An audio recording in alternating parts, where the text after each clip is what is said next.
नन्हा लखन जैसे ही जलेबी लेकर घर के बाहर निकला, तब सामने पेड़ पर से कूदते हुए बंदर को देखकर डर गया। वो बंदर लखन की जलेबी छीनना चाहता था, लेकिन उसी समय उसके सामने दूसरा बंदर आ गया और पहले वाले बंदर को डरा धमका कर भगा दिया।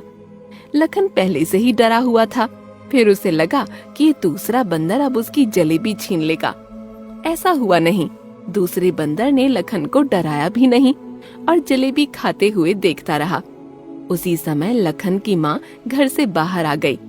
अरे, यह तो जोगी है, बहुत दिनों के बाद दिखाई पड़ा है, न जाने कहाँ चला गया था। माँ, क्या तुम इस बंदर को जानती हो? आपने इसे जोगी कहा, इसका नाम जोगी क्यों है? बेटा, जब पहली बार ही आया था ना, तो इसने गेरुए रंग का जोगिया कपड़ा पहना हुआ था। बड़ा ही भला बंदर है, जो दे दो प्रेम से खा लेता है। चोरी और छीना झपटी कभी नहीं करता। इतना कहकर लखन की माँ ने जोगी बंदर को जलेबी लाकर दी और प्रेम से खिलाई। जोगी भी खाने के बाद कूद कूद कर कृतज्ञता प्रकट करने लगा। लखन की माँ के घुटनों में तकलीफ रहती थी। ये बात जोगी को समझ में आ गई। उसने कहीं से ढूंढकर जड़ी बूटी लाकर माँ के सामने पेश कर दी। माँ ने ये इशारा समझ लिया और जड़ी बूटी को खाकर उसका बड़ा अच्छा लाभ प्राप्त किया। उनके घुटनों का दर्द कुछ ही समय में 9-11 हो गया। अब तो जोगी से लखन की भी दोस्ती हो गई। जोगी जब भी आता लखन के साथ खेलता, समय बिताता और लखन उसे खाने की वस्तुएं देता। जोगी भी लखन के लिए फल तोड़कर लाता। एक दिन लखन के घर में आग लग गई। लखन की माँ बाहर गई हुई थी, जबकि लखन अंदर अकेला था। लखन बाहर आने की कोशिश करने लगा, लेकिन आग बढ़ने लगी। बाहर लखन की माँ के साथ बहुत सारे लोग इकट्ठा हो गए।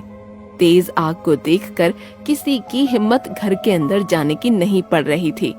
अंदर से लखन चीख रहा था, बचाओ, बचाओ, मुझे यहाँ से बाहर निकालो। माँ, अंदर से मुझे बचा लो माँ। माँ अंदर जाने के लिए बढ़ी तो लोग रोकने लगे। वो फिर भी आगे चली गई। आग और धुआं उसकी सांसों में जाने लगा तो वो गिर पड़ी और बेहोश हो गई। उसे किसी तरह लोगों ने बाहर निकाल लिया। उसी समय जोगी बंदर आ गया। उसने आग का नजारा देखा तो चौंक गया। उसने तनिक भी देर न लगाई। वो कूदकर घर के ऊपर चढ़ गया और लखन को ढूंढने लगा। लखन अंदर बहुत परेशान था।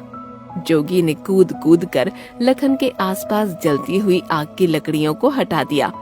उसी बीच एक आदमी पानी का पाइप लेकर वहाँ आ गया, जिसका कनेक्शन बड़े सबमर्सिबल के नल से कर दिया गया था।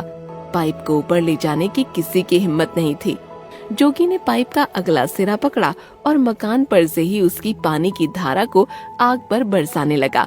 बीच बीच में वो इशारे से लखन की हिम्मत भी बढ़ा रहा था, जैसे कह रहा हो, लखन डरना नहीं, ये जोगी तुम्हारे साथ है, तुम्हारा बाल भी बांका नहीं होने पाएगा। जोगी ने पाइप से पानी बरसाकर बहुत सारी आग पर काबू पा लिया।